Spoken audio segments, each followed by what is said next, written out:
Well, hello there and welcome to Travels with Geordie. If this is your first visit, my name is Peter Knowles and I live on this classic wooden motor cruiser here in Victoria, British Columbia, along with the loving memory of my pup Geordie, all the while fixing it up for some pretty ambitious cruising someday. If it's the sort of thing you might find interesting, please consider sticking around and subscribing. You know I'd love to have you.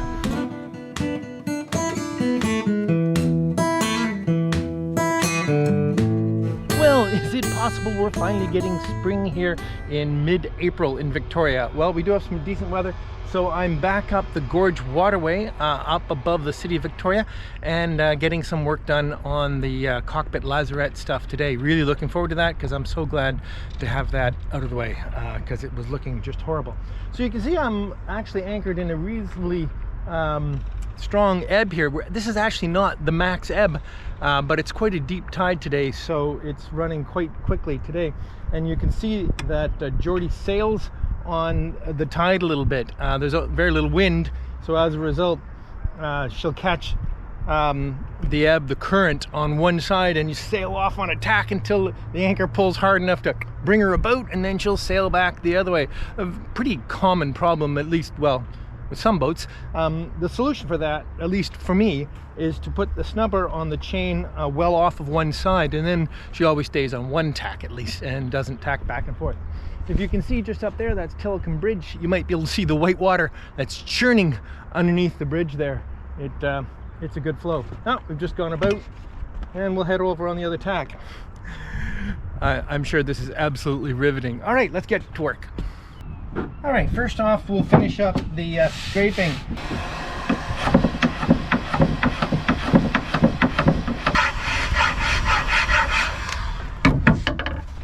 My goodness, this is quite pleasant.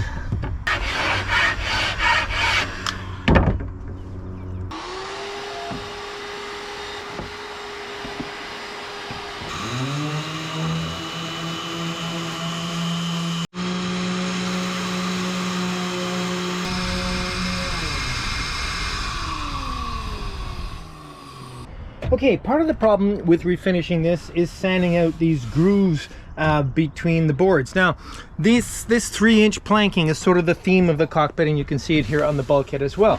But on the bulkhead, there's sealant between each joint, and it's just a regular V-joint and square in the bottom and filled with sealant. But on the sides of the thwarts, and in fact against the transom, it's slightly different. There's actually a gap in here. So if you look at the way I cut these sections, they're cut with a V on the top, but only actually a slope on the bottom side, so that when you come inside you can see that there's actually ventilation between the planks going downwards but not looking upwards. The reason for that was so that any water that cascaded down the outside would simply cascade down and over, but there'd still be some ventilation through there. I don't know if it's worked out great. It does mean it's a little hard to sand. It's strange being anchored in this much tide. It feels like I'm going somewhere, but I'm not. Okay, so the first step is pretty straightforward. I take my little corner sanding block, of which 2 sides are crisp and 2 sides are eased, and that's for against the bulkhead. But in here, I'm going to use the crisp edge, so I'm just fold my sandpaper against it, get a nice crisp edge on it, and in we go. Keeping my eye on the opposite point, directly above the lower point, to keep a clean 45 degrees on it. Okay, fair enough. Now what you'll see is that because this plank actually continues further under, and I can't actually get to that, I take some other sandpaper, and in this case a little bit finer, and wrap it around a putty knife, and now I can slide that down against the top edge of this, which I can't get any other way, and sand that.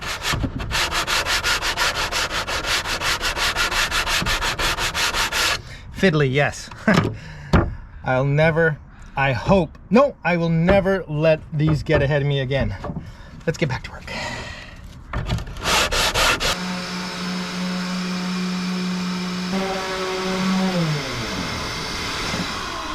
Okay then, so now for a really unpleasant task. The lazarette thwart comes in here, and you can see there's some damage here. Well, this all has to be refinished anyway, because moisture got up in the bottom.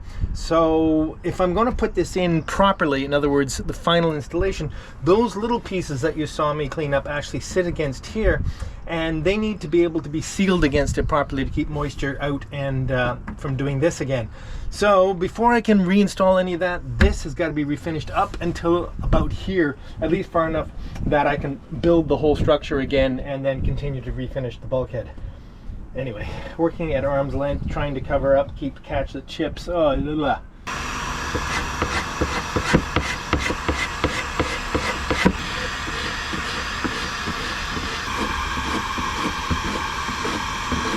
Alright then, and now to sand. So I'm going to use the corner of the block that has the chamfer on it so that I don't dig out the sealant in there, because it's in good shape. Okay, this is a bit of a lean. And then sand the surface.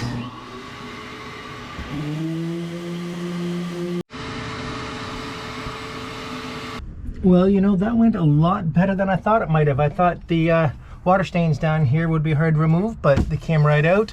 I'll do a little fine tuning in this back at the marina before I bed everything in, but that's ready for pretty much ready to get bedded in. Oh, this side's going to be a little more awkward. Oh, to be ambidextrous.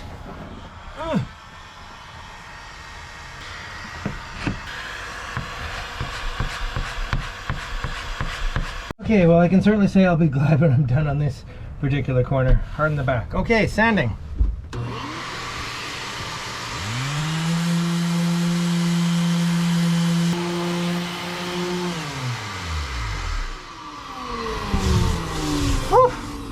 All right then, well, with these two forward areas done, I'm moving along, but now I gotta do all of that. Well, not all of it, but same deal. Enough of it that I can replace the locker. So, gotta take the bench apart.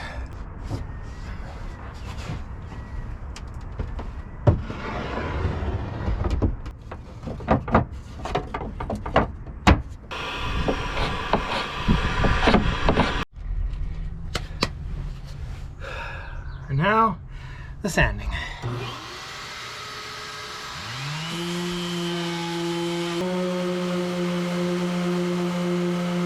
Okay, I was actually able to scrape the whole section out, but I just don't have it in me to sand it all. I've only sanded the area I need. One last area.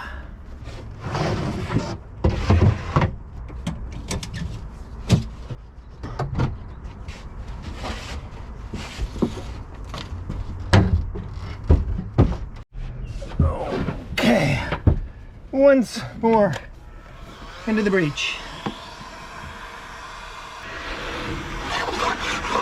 Okay.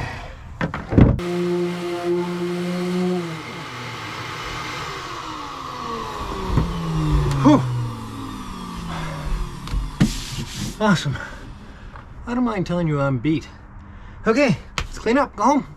Next project this week will be to install these new combination voltmeter ammeters for the DC system. And if you've been following along on the main power panel down in the forecastle, I installed voltmeter ammeters for the AC, both right at the shore power plug and what I'm actually using. And I'm also doing the same for the DC right at the main bus against the batteries and at the panel what I'm actually using. The idea being the one down by the batteries actually records charge and discharge from the alternator, the charge inverter, possible solar in the future, etc. Whereas the other one that I put reading at the panel just tells me exactly what I'm consuming versus what might be going into the batteries, etc. Anyway, I had installed a pair of meters like this, except the shunt that came with those meters was much too small. It was only rated 50 amps, and which was plenty for all the loads at the power.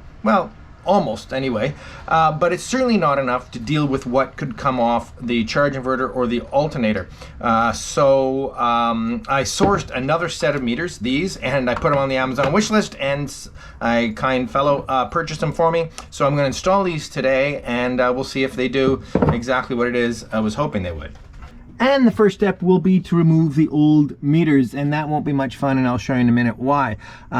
I have a feeling they're blinking because the sync rate of the camera versus the sync rate of these LEDs is... Anyway, on the right we have the load actually used at the panel, 1.9 amps, which will be mostly lighting. I can't imagine what else is on right now that's taking much. And the left meter would have been the what's coming off the alternator, the charger, or solar if I had it. However, it's not reading anything because that shunt is sort of meaningless. So if I open up, you can see in here, it's a mess. I still have a lot to do in here. Here is the shunt, the 50 amp shunt, which is doing the good work for the at the panel. But the other shunt down in the engine bay isn't doing anything. So here's our 2 meters, and let's get them off. The reason it's going to be miserable is because I attached them with hot glue, which I thought was very clever, and we'll just see how hard it is to dig them back off. First off, disconnect the wiring. Now the new meters have a different wiring layout, so we'll probably have to modify all these brown wires.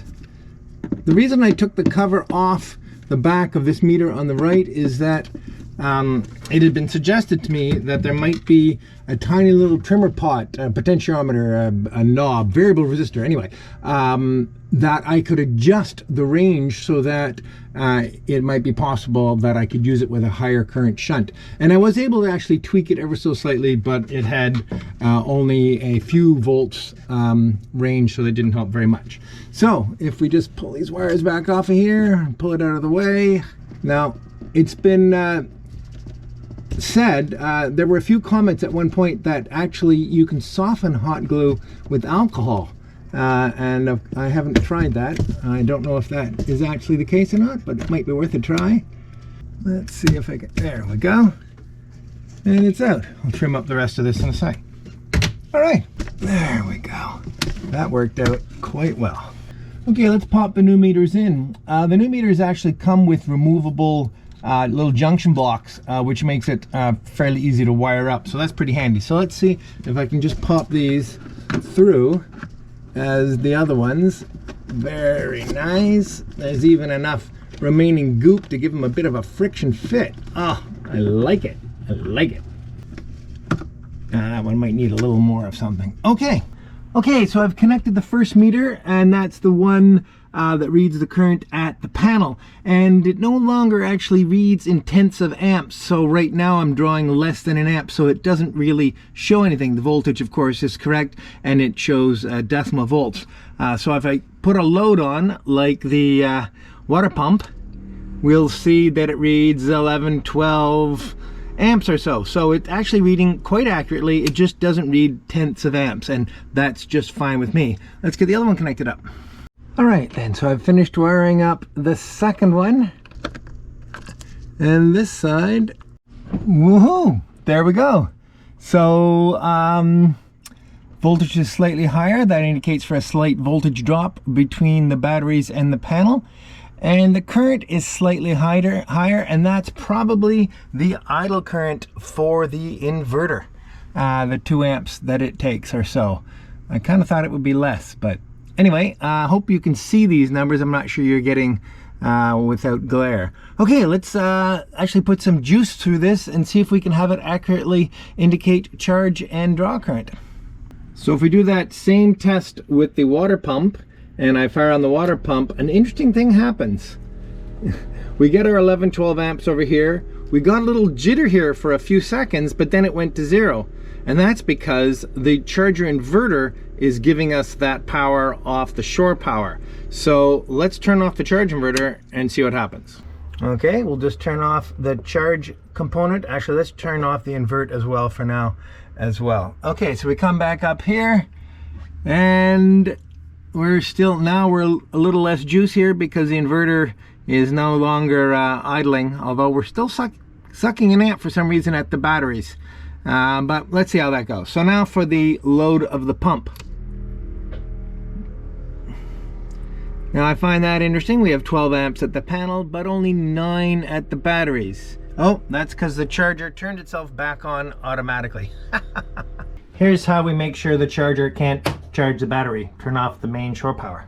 There we go with the pump. Now we have almost the same current both at the panel and at the batteries. I'm not sure why it's not exactly the same, but well, it's pretty darn close. That is super cool. Okay, off with the pump. Now, let's fire the inverter up for a really significant load. And that significant load is going to be my electric heater here. Crank that up on high. Now we have shore power turned off, so we're getting this juice right off the inverter. The inverter is working hard, and we're creating 11 amps AC off the inverter to run that heater. And over here, we're sucking back 116 or so amps DC out of the batteries to charge up the inverter to be able to make that 10 amps or so. So that's pretty accurate because it's a 10 to 1 ratio, roughly 120 volts to 12 volts. So that 10 amps cost me roughly 110 amps. So that is super cool. That's exactly the sort of thing I wanted to see. Very cool. Okay, now there's one really neat thing about these meters in that they're bi-directional, which the previous ones weren't. Now I had both shunts in backwards. Do you see the small negative sign ahead of the current? And over here as well? Well, I had them in backwards, so that wasn't showing when it was drawing. So I just had to swap the wires on the shunts and everything is happy now. So at the panel, we're drawing about an amp. And at the batteries, we're drawing 3 amps. And I'm surprised what that is because even if I turn off all the lighting circuits, this is actually the helm circuit, so I need it to run that. Nothing else is actually using any current. The AC side is actually completely off right now. So that 3 amps is probably an inaccuracy in the meter. It's probably closer to 1, maybe 2. So there may be a trimmer inside that I can adjust that. But anyway, even when I consider that they're rated for 300 amps, a 3 amp discrepancy is not that bad. Okay, let's have some fun. For starters, we'll just turn all the DC back on. Now, if we want to draw some real current off of here, we need to start the inverter. So if I start the inverter here, that will spike up just a little bit. There we go. At first it gives a little chunk, quite a few amps, 45 amps. And over here, something is drawing 3.2 amps. I'm not sure what that is yet. Oh, my computer monitor is on. Let's turn that off and draw a little less current. Okay, we're back down to very, very little. What is a little alarming is that this inverter in idle mode is pumping out 150 volts AC. This is an older Xantrex model, so that might give me a little bit of a concern. Now, to be fair, as soon as I put a load on, that voltage drops down to a quite reputable 118, 117 volts, which is, well, that might be a little low. But anyway, I think that's definitely within tolerance. So I don't know if that's normal or if being up around 152 while it's idling is a problem, but I'm not going to worry about it too much. Anyway, no major current yet off the batteries. Remember, it started at 3, so it's actually idling at about another 3 amps. Not ideal, but not the end of the world. So if I fire up my heater again and I start to draw all that current, over here the heater is drawing roughly 13-14 amps AC, which is roughly now showing minus 135, 140 amps DC. Very happy with all that. Now the trick is to see if I can, when I charge, it'll go in the opposite direction and that minus sign will go away. Let me just turn this all off again. To be able to charge, I need to have the batteries depleted somewhat, and all this playing with the heater has depleted the battery ever so slightly. So I'll turn the shore power back on, which will put the charge inverter back into charge mode over here, and we should start to see in a minute or two some positive current at the batteries coming from the inverter into the battery bank. Take it a little while, down 0, boom, there we go. The minus sign is gone. You can hear the inverter humming. The inverter is now charging the battery bank at around 48, 50 amps. 50 amps, I believe it's its rated power. You know what? I'm absolutely loving this setup. So let's have some more fun. Let's turn the inverter off again. thereby reducing the load on the batteries to what I'd like to think is 0, although we have this 2 to 3 amp irregularity. But anyway, it's almost insignificant. Now we charged it with the charge inverter. Now let's charge it with the engine. So I'm just going to reach around the corner and start the engine. And of course, that high current load was the starter motor for a second. And I'd like to think pretty soon the voltage will climb and this will go to positive at 14.1 volts, and the alternator is pumping 81 amps, rough 78, 81, somewhere in there, amps into the batteries. Now the alternator is actually rated for about twice that, but the batteries weren't very low, so I think that is super, super cool. Oh my gosh, I love this.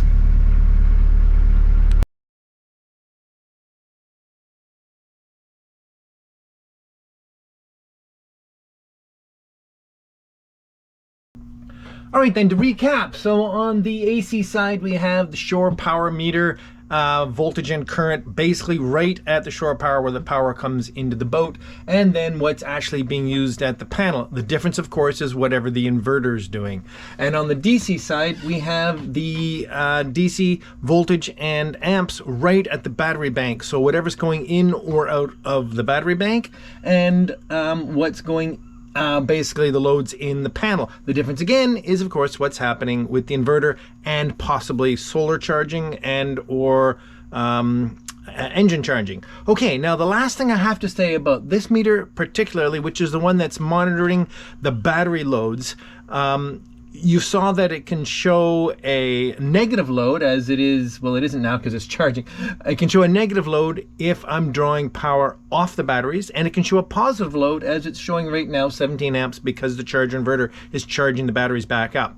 Well, that's super useful, but it's not the whole all the information, because it combines both the loads and the charge. So let's say I'm running the inverter while underway, running, I don't know, a power tool while I'm steaming.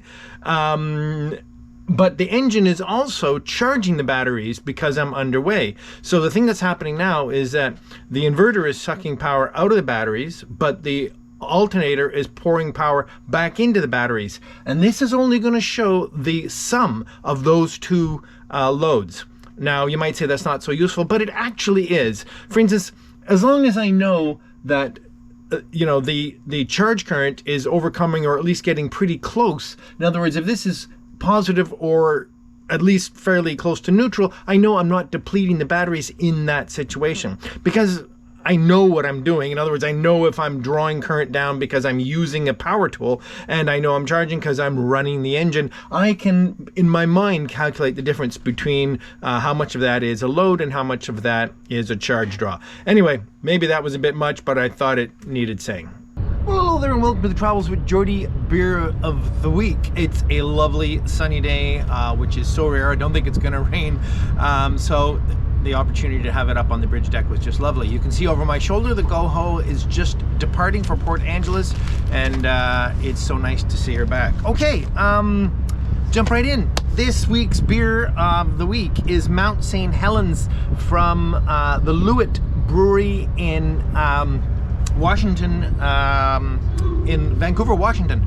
And it was given to me by a very fine fellow who came up to visit, David, who was here in some loudspeakerness going on, was up here on a little project and got to show me some very interesting broadcast technology. Anyway, David, thanks ever so much for the great visit as well as the beers. So let's have a look here at Mount St. Helens.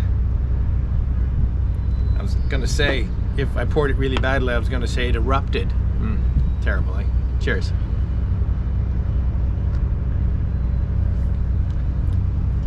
Ooh, yes. Rich, malty. Wow, I really like it. Really, really like it. Well, thank you, David. It's absolutely fabulous. Okay, let's jump right in. Last week's winner of a Travels with Geordie t-shirt is Comedy Ash. So, Comedy Ash, I'm sure you know who you are. Get a hold of me and we'll make sure you get your Travels with Geordie t-shirt. And I have a feeling you've been watching for a long, long time, so it's long overdue. Cheers. And onward. No new patrons in the last couple of weeks, but quite a few supporters on PayPal, and they're all actually return supporters, but I think they need a shout out because I'm very, very grateful for them. And that's Eyes of Phil Art, John Simon McMonigal, James Lewis, and heroic support from Michael Saffold. Thank you all ever so much. Cheers. Oh, that is really quite nice. I want to thank you all for the wonderful support and encouragement you gave me in the comments from the last video.